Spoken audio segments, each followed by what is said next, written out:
le cercle historique, c'est une vieille dame. Hein.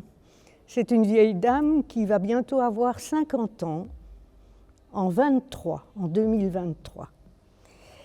Et moi, j'ai repris le cercle historique à la mort de son créateur, Jean-Paul Crèvecoeur, en 2015, qui n'était qu'une association de fêtes, une association de bons copains entre eux, qui avait comme objectif de sauvegarder Jodogne, de sauvegarder le patrimoine, de regarder à tout ce qu'on faisait, sans intervenir dans les décisions politiques de la ville.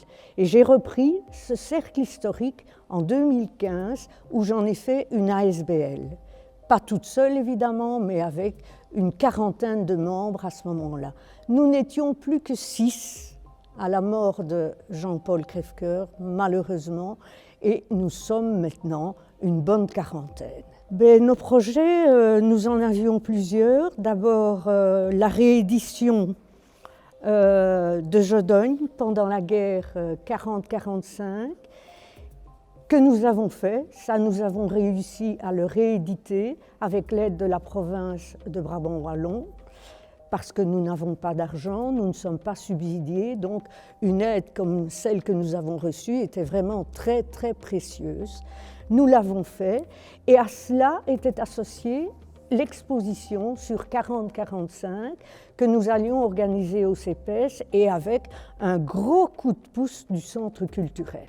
Notre autre projet, lui, il est en bonne voie et en voie de finalité, c'est-à-dire que nous avons fait, en partenariat avec le centre culturel, avec le GAL Culturalité, avec la Maison de la Mémoire de Beauvechain, la Maison du Tourisme de Jodogne aussi, le recensement du petit patrimoine populaire jodognois.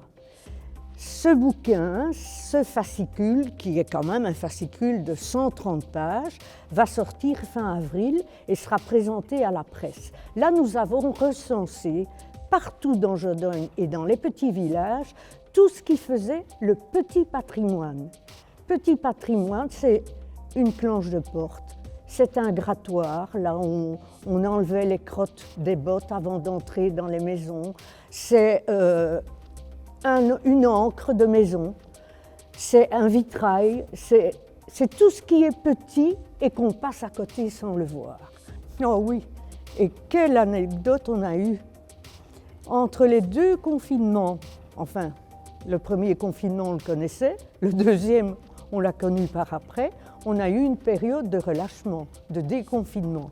On en a profité pour faire une réunion avec tous nos membres du cercle historique et 3 jours après, je recevais un mail me disant « On a un membre qui souffre du Covid ».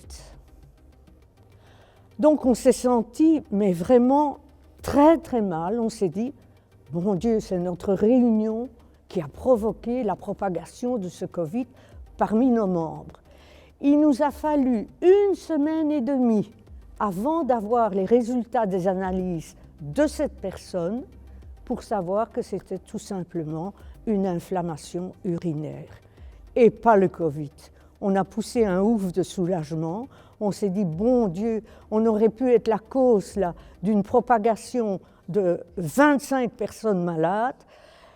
Ouf, c'était pas ça.